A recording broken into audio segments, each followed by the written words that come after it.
my introduction. What I would like to kind of take you through very quickly about my career timeline. Definitely the logos are not important, or the number of logos are not important, but I started my career back in 2003 with CII, and right now I'm presently at Aviva Solutions and heading HR for the organization, as well as I'm responsible for the HR business partner function for one of the largest business unit of Aviva, which is globally. And if you can just see the reason for placing this on this, because starting 2005, you will be seeing merger and acquisition is associated with my career. Whichever company I have kind of followed through the merger, either merger and acquisition has followed me, or I have followed merger and acquisition. So that has been a kind of saying in my colleagues or the circle. So I was part of CSC back in 2005 to 2008, where CSC acquired Covansys. I was a part of the merger acquisition journey between IntelliGroup and Keen India, which turned out to NTT Data. I was a part of Sierra Atlantic. I joined, and then it became Hitachi. I spearheaded the Hitachi Consulting integration with Sierra Atlantic, which became Hitachi Consulting. After that, I had a short stint of my entrepreneurship where I ventured out into an event management and a wedding planning organization called Evention. And then I moved into, I joined to venture out again into the professional career journey. There, CSE and HP Enterprise became DXC organization. So where altogether a company chose to go for a new brand in itself, and there was a sunset of CSE happened, and HP and CSE integrated into a new organization called DXC. After that, I joined Aviva Solutions, and which was headquartered in Cambridge. And soon after, around 9 months and into the system, I started hearing about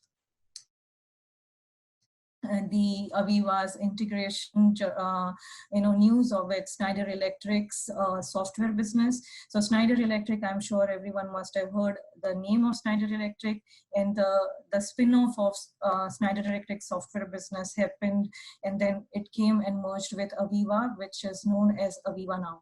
So the reason for sharing this is, for last 15 years in a different capacity, I've been associated with, apart from my day job, apart from my core responsibility, I have been associated with merger and acquisition. This is my current span of influence at Aviva. I'm responsible for talent acquisition, talent engagement and retention, the HR business partner function, talent development, employee communication, total rewards, and HR shared service function. Now coming back to today's topic, it's generally, there is a saying that marriages are made in heaven, and merger and acquisitions are generally, the marriages happen in boardroom. Some goes well and some fall apart. So today I am here to kind of give you some of my learnings around the topic merger and acquisition. And as all of you know, that merger and acquisition is a very vast subject in itself, and it has multiple phases, like pre-merger acquisition. There is a phase of a merger, and then there is a post-merger acquisition. And change is taking place at every single phase of this merger and acquisition. But for today's discussion, I'm going to focus heavily on the topic of change management during post-merger integration. So it's very important that we understand what is merger and acquisition. Can someone using a chat box, probably I would say most of you are married, or can someone use a chat box and say that how many of you are married? Thanks, Murli. Okay, there are so many people, and most of them you are married. So merger and acquisition, I would say that it is very much close to in comparison like a marriage, where two unknown people come together and and plan for a marriage. uh, Maybe if they have decided as a love marriage or it is an arranged marriage, but combination of two families coming together, to transaction to cultures coming together, and then they are lifelong trying their best to make this marriage work. So various changes that they take, come into their life, various adjustments that they bring in their life to ensure that marriage remains successful, right? So merger and acquisitions, I would say, is pretty much you can compare it with marriage. And in mergers, basically two or more companies engage in some negotiation, which ultimately leads to a transaction.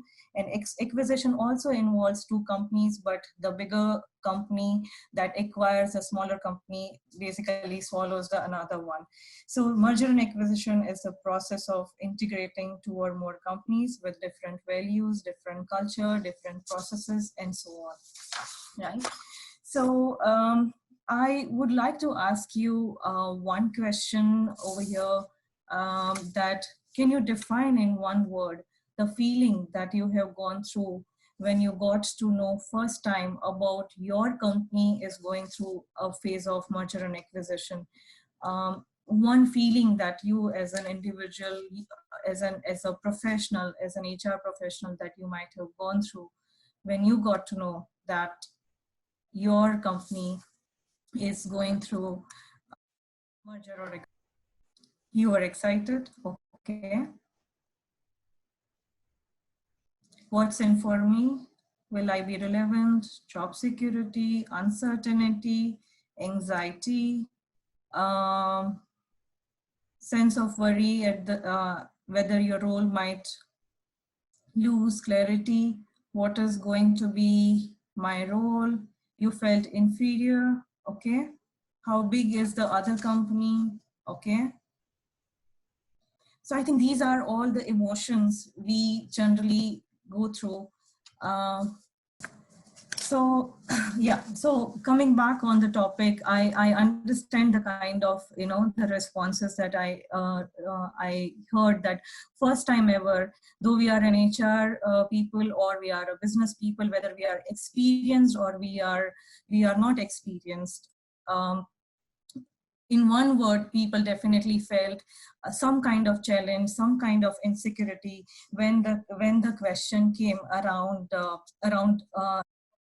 merger and acquisition, a possible kind of shake-up of the status quo and things like that. So definitely, this is one feeling that everyone goes through, right? And um, I'm sure all of us are aware of the change, which means how uncomfortable it makes us when we are not ready for that change.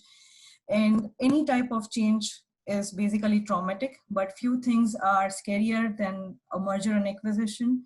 And whether you are acquiring or being acquired, or you are merging with another company, this process can be stressful for everyone who are involved. And it is very, very important that we understand what are those factors that disturbs the equilibrium of the organization at the time of merger and acquisition. So the factors that can, that I could think of, which shakes up the merger, the equilibrium of the organization, which is running, in a very smooth manner, they are like system dynamics. So definitely each organizations are having a different systems, processes, technology, whether it's a legal system, IT systems, or the HR processes, they are all different from one company to another company. And when they try and come together, definitely they may not be scalable. They may not be, the people will not be comfortable enough to kind of, because what works for a 400 or 1,000 size organization, after a merger, when it is becoming double in its size, it's not possible that things will work in a similar fashion. right? So hence, it is important that everything around the system dynamics, and then goes on the structure related the changes. So the whatever the structure, there can't be one multiple CEOs, multiple CFOs. So there has been a kind of a multiple organization structure changes which takes place, and a reorg happen, decentralization of the responsibility happens, and this brings a lot of change, right, and shakes the equilibrium. There are some people step down in the organization, some people step up in the organization, and things like that. And then goes on the people focused changes. Those people focused changes are nothing but the changes that HR team will bring into the process of merger and acquisition, because your current selection process, your recruitment process, your performance management process, or pay and benefits, nothing are going to remain same. What is working for you may not work for the larger organization. Then goes on the profitability issue that to share about. So those profitability issues, when the business is kind of having a lot of focus on the integration activities, the business may think of coming up with discontinuing a part of business. There might be a loss of market share, there might be a loss of productivity, and then a discomfort around the your current customer base, thinking that whether your organization is going to become defocused because of the announced merger and things like that. So there will be some shakeup in your profitability at the and your equilibrium kind of goes imbalanced around this particular disturbances. And then goes the government policies. So when two merging companies, if they are mainly from the merging from the cross borders, they are away from each other, it is very important that these companies understand the rules and regulations that government of those particular countries have set up around merger and acquisition. If there is any ambiguity or there is a lack of understanding around the government policies around merger and acquisition, that is the time the companies take a big hit in their entire merger and acquisition timelines, and it impacts then the business forecasting, the vision that you have of an integrated organization and making the larger market shares or the profits and things like that. So these are the factors generally comes at the and disturb the equilibrium of the merging companies. So moving on to the challenges part that I wanted to kind of talk about today, that most of us are probably kind of wanting to hear. So challenges that most of the organization generally faces, as I said, that every change brings some or other type of challenge, but the major challenge that any organization faces is at the time of post-merger integration phase, where we are trying to integrate the people processes. We are trying to integrate the people policies or the tools and things like that, and it impacts the human integration side of it. So that is something which is very, very crucial, and that comes around the post-merger integration phase. First comes in anyone's mind is job insecurity. Definitely, the moment the merger is announced, people will think that there will be a reorg will happen, the business priorities will change, and probably my skill, my competency may become obsolete, or there might be a new focus of the organization, some because of the decentralization and things like that.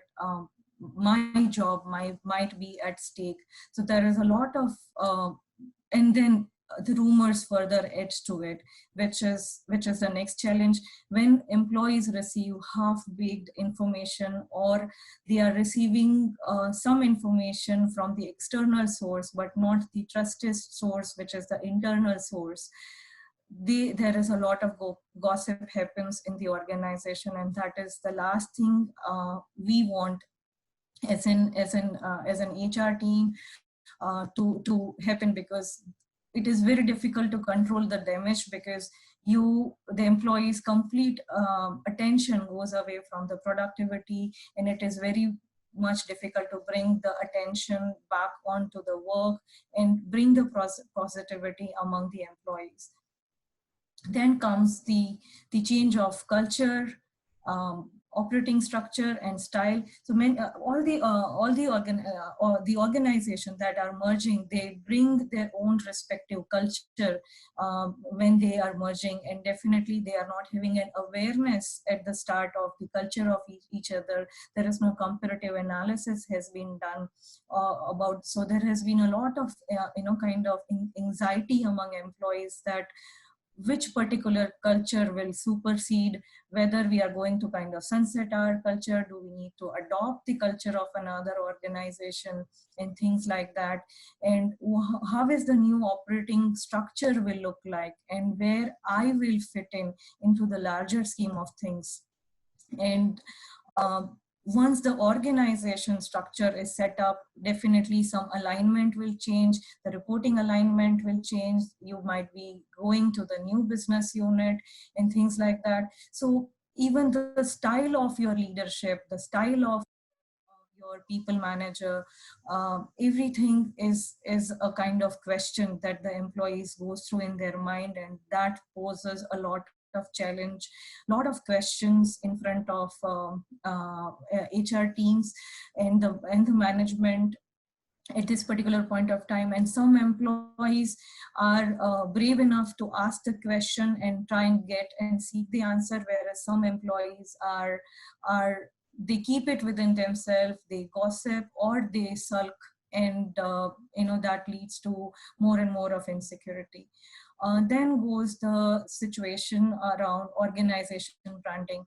Organization branding is around what is the brand that which will be carry forward going post integration, whether with, like for example, if I give you an example, when Aviva integrated with Schneider Electric software business. Schneider Electric software was a part of Schneider Electric, which was a much more bigger organization, had a bigger brand value and things like that.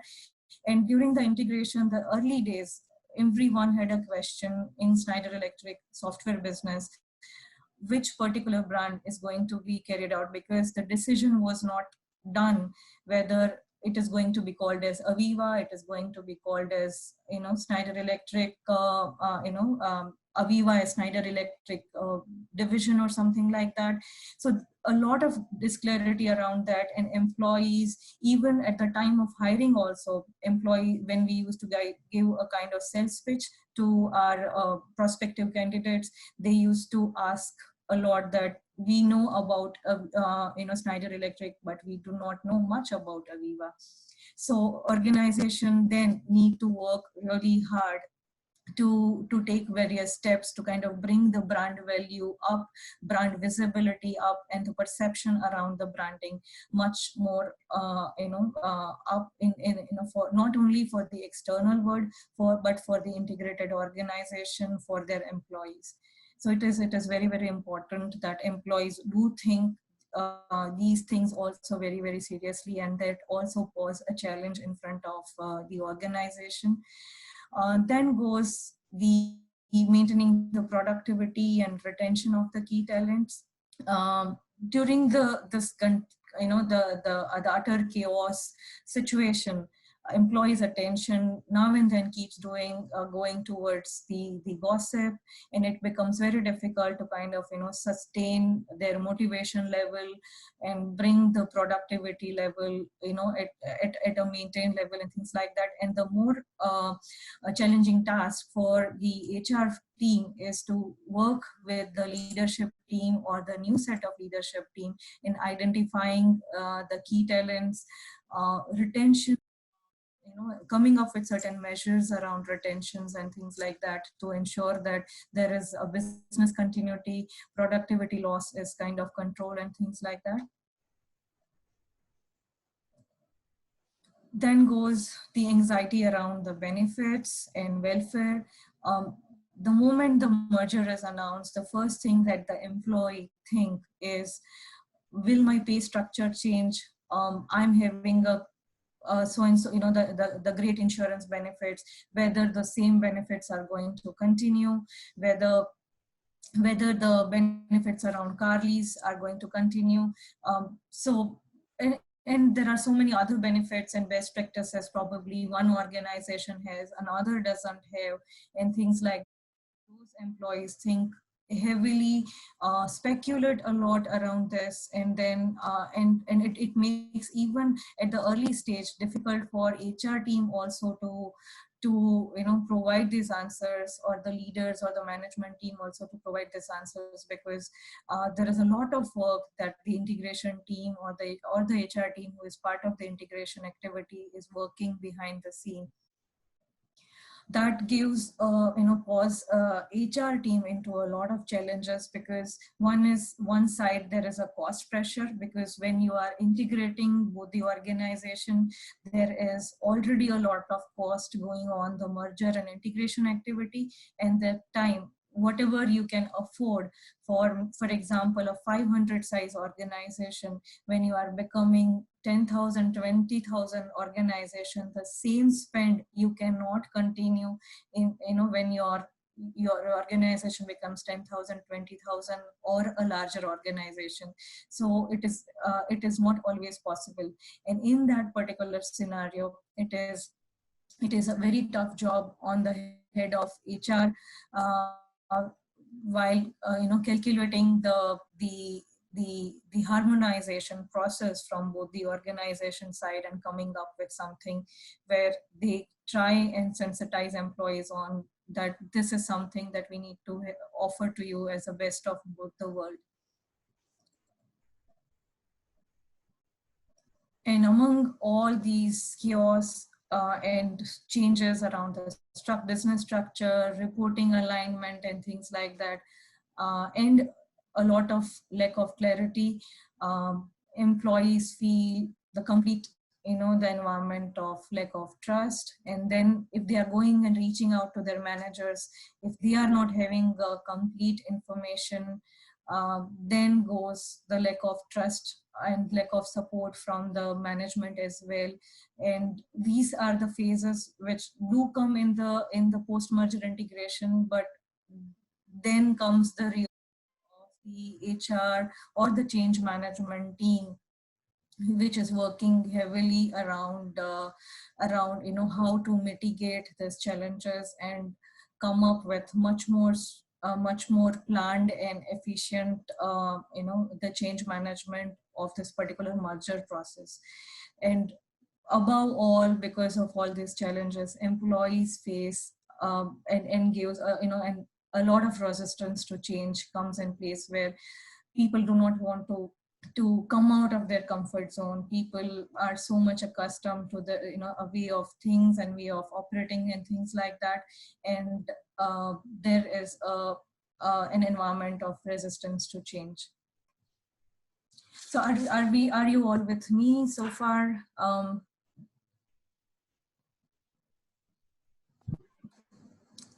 Are your expectations on the challenges that we just spoke about, are we all there? Great. So here comes your next question. I'm sure most of you are part of the HR teams.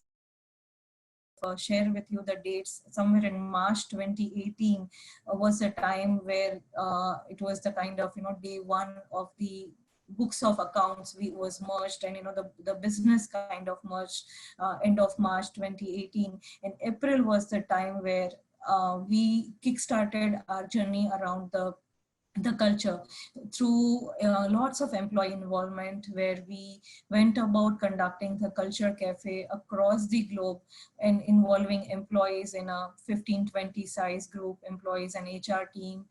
Leadership team participated to ask employees a question that what is the value that what value of the integrated organization you are seeing, or foreseeing, what kind of culture that you would like to see of this organization, what is the purpose that of your job, and you want Aviva's existence in this industrial world. And it was a pure bottom up approach. The feedback that was gathered was then kind of translated in Aviva's life values, which every employee is kind of live by.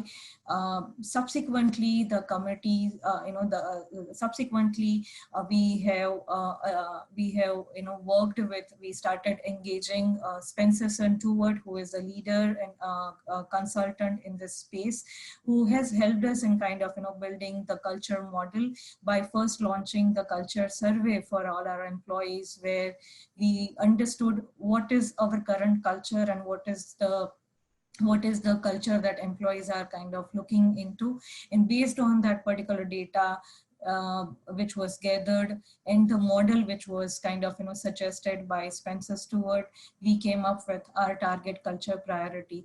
And that target culture now is being kind of communicated and trained by HR team to every single employee of the organization by around 4-hour workshop, where every employee is participating to understand what is this particular target culture, and how I can make a small difference in my various day-to-day activities to align myself and my team and my function and in the department to align to the target culture of the organization. And that is how subsequently the policies, processes, guidelines, and everything are formed in the organization to operationalize or to make this life values and the new culture of the organization to life, so that it's not that it is there on the paper or it is not there on the posters of the in our offices, but we measure every employee's performance management also through this display of the life values. There are awards which displays which is given to exhibit the values of the organization and things like that. So end to end, this life value is reflecting in the organization, and that's where employee feels they are part of the process. And and then when their leaders are leading by example, they align to the new culture very well. So that's the small journey that I wanted to share on the Aviva's culture journey and our process so far. Then goes the communication part. Communication team needs to have an exclusive team within the comms team as a change management communication team who works very closely with the integration management team and come up with the communication plans, time and again updating the intranet, the countries which are going live from the integration perspective one after another, supporting them with the communication which needs to go to their employees, ensuring that the formats are correct, ensuring that they are easy to understand, and as well time and again various the town halls and education sessions and things like that with the help of the local HR teams for the managers to ensure that the clear messages are being communicated to employees, and they are simple, they are easy, and time and again they should have a check and balance whether the communication being sent out to employees are clear and understood to the employees. So communication plays a major role over here, and it is absolutely okay to have an over communication around integration, but any kind of under communication brings and surges the the gossips and lack of clarity among employees. So, and HR also plays a major role by conducting various coffee sessions, various local town halls and things like that to ensure employees remain engaged and there is a two-way communication flow happening and employees' questions are being answered time and again. Among all these, as we discussed, it is important that the customer focus remain at the utmost priority. There are organizations which provides the the product roadmap to their customers in advance, because customers are a bit jittery about that. Okay, your organization is going through the transformation and you might not be have, there might be a delay in the go live, or there might be a there might be an impact on the productivity and things like that. So it is very important that the organization remain customer focused, and there are help desk formed for the customers to give them the assurance.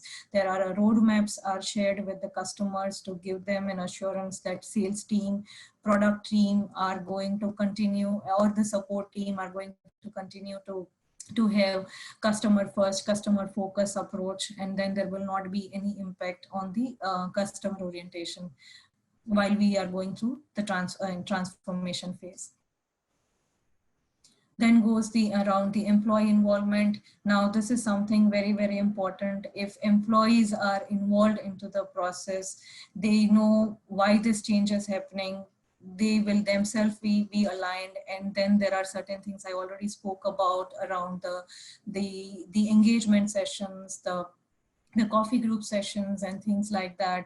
As well, if the employees come together on an informal way during this the unknown kind of phase, maybe we are kind of having any celebrations, there is a women's day celebrations or any other celebration, or you are having various sports tournament, why don't both the companies come together and form the team and come up with the and play together, have fun together. And these are the best ways to kind of have an employee involvement and break the ice between the two unknowns, and that's where they start kind of coming together to become one team.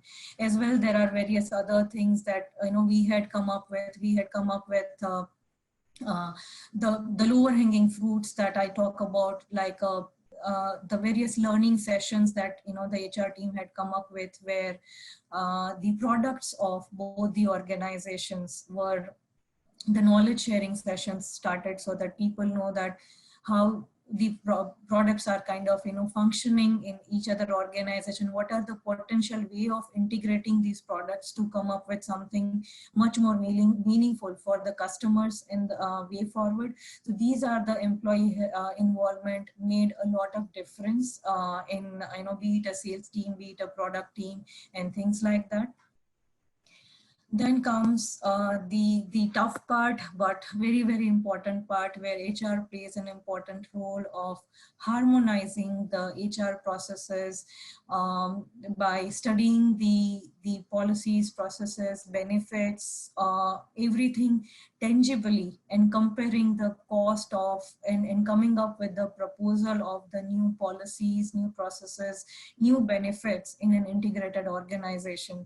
And coming up with a proposal, it's a tough part on the on the HR to negotiate with the integration leadership team to ensure that employees' perceived value of these merger is also remain positive. Employees feel positive about this integration because and if there is something, any benefit or anything which is going down, what is the best way that they can go ahead and communicate this to the employees by giving the right set of rationale.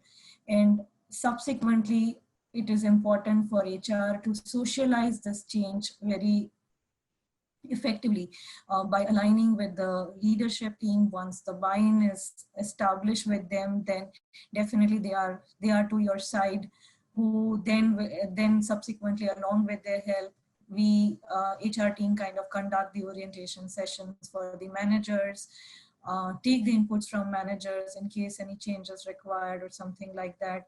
And then with that alignment, passing on and educating employees through various ways about the changes in the policies, processes, and benefits, and so on and so forth. And once that thing get announced, then there are various ways the HR team and the engagement team can come in place and educate employees in a much more fun manner, and the quizzes can be conducted, or many such things can be done to ensure the employees retention about all these new changes are there, and then they are they are aligned with new changes in the organization. Then the last thing that I wanted to kind of say around this, which is the last resort that organization should think about, is due to this merger, any kind of downsizing, if at all it is taking place, then it takes place as a last resort.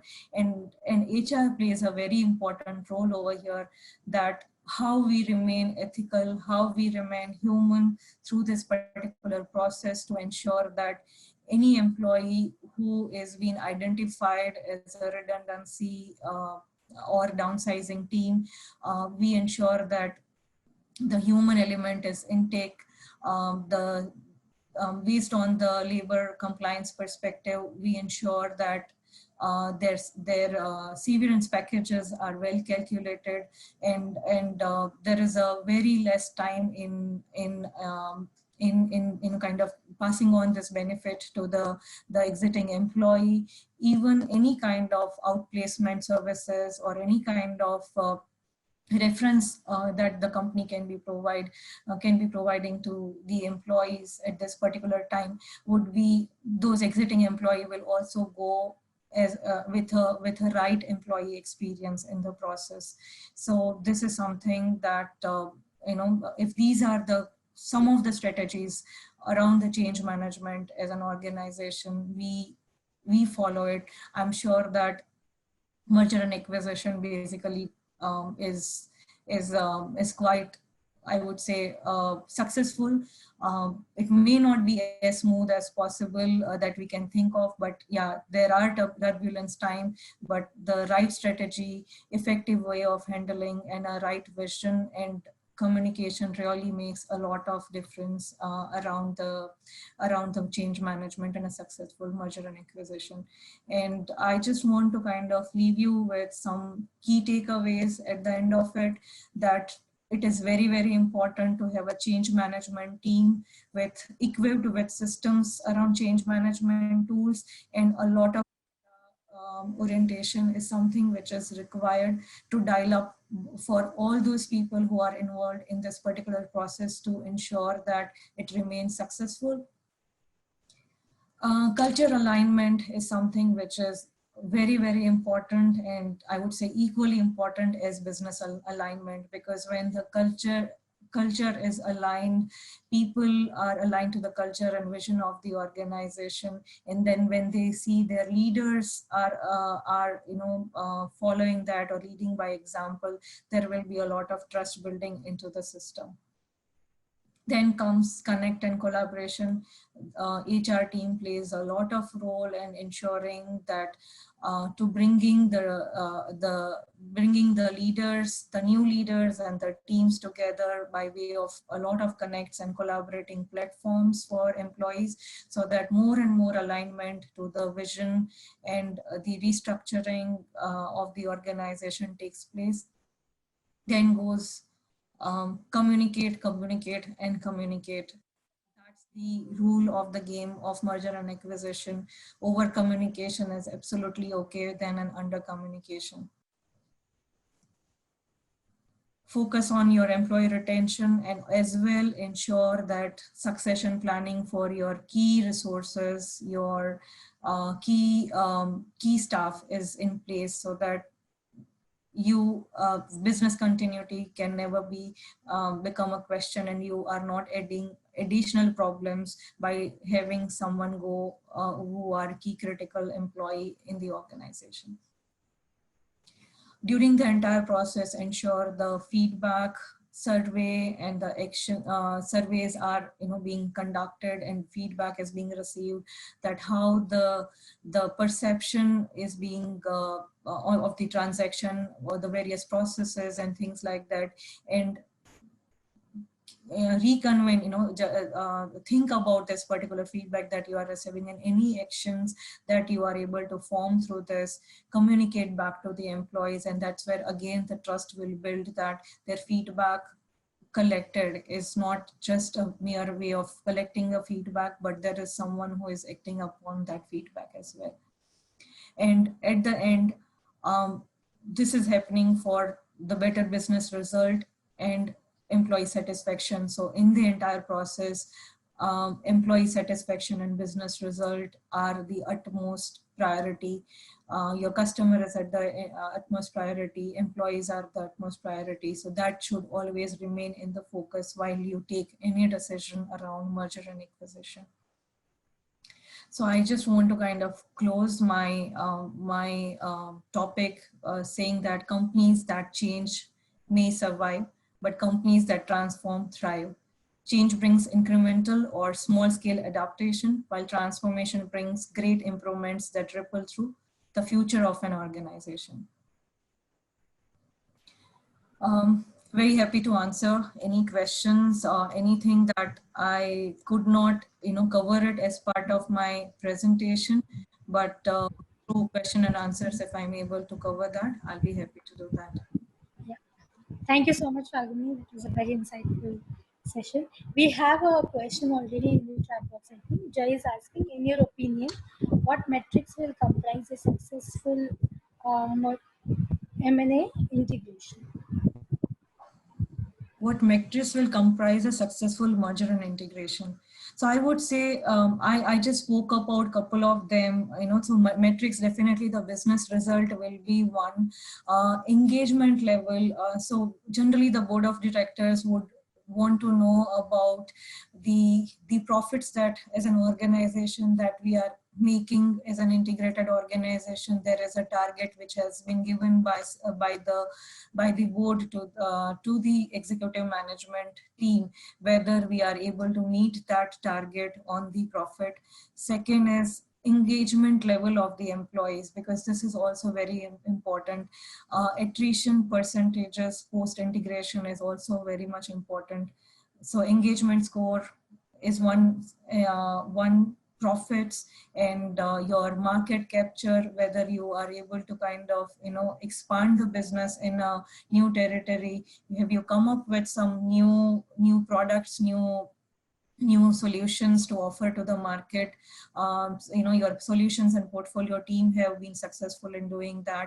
I think these are the metrics that would determine the success of merger and acquisition transaction. Thank you, Falguni. The next question is, what is the major challenge you faced in all your M&As?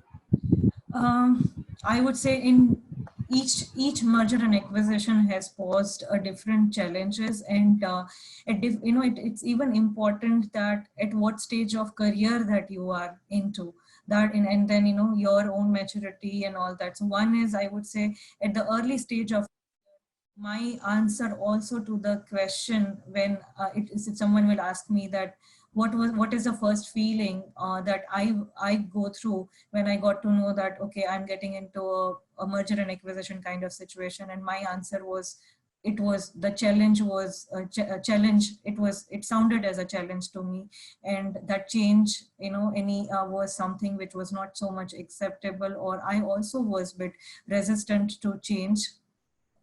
Kind of it in one of the organizations where I have worked, and somehow I was instrumental in building so many processes, so many best practices in the organization, which was running fabulously well for the employee satisfaction and engagement and retention and so on and so forth. But with the integration, when it took place, all the policies, all the best practices that was there and which was working well, which was scalable, they did not get through. And I would say in one of the organization, the exit management system, and we used to have a tool which was scalable, but but the integrated organization went back to the paper era where employee was moving around with the no use form in a hard copy and trying to do the exact formalities. So I would say there are different challenges, and that was the time my association with the that I was not too happy with those changes, and I was not it was an early stage of the career. I was not too happy with embrace that particular change, and probably I felt that everything that I developed is going away, or it's getting kind of vanished, and the change was something which was not so much acceptable to me, and probably that was then I made a career move. So, but what I'm saying that over a period of time when I started kind of participated in the conceptualization or spearheading the entire integration programs, that's where I started kind of understanding that how resilience is something which is important in this change management process, and you can't be hung up on something where I can't let this change happen. So always embrace that change process. And Thank you, it's the Falguni. best opportunity even to increase your learning, because at so many times you are actually wanting to change certain processes in your organization, but this is the right time where you can actually benchmark with the outside world, with the market, and try and bring the best of the best policies and processes for your own organization. It's a lot of learning. Right. Guys, I think there are some more questions, Agni, but actually we are running out of time. So I request all of you to, I'll take these questions and I'm sure you can connect directly with Falguni. She'll be more than happy to answer your questions. Having said that, thank you so much, guys, for attending today's webinar. Falguni, thank you so much for taking out time and bringing really useful insights for all of us. I have inserted the links for the webinar, upcoming webinars and our LinkedIn page. Please go through them to understand what are the upcoming webinars are there, and whatever you are interested in, you can definitely go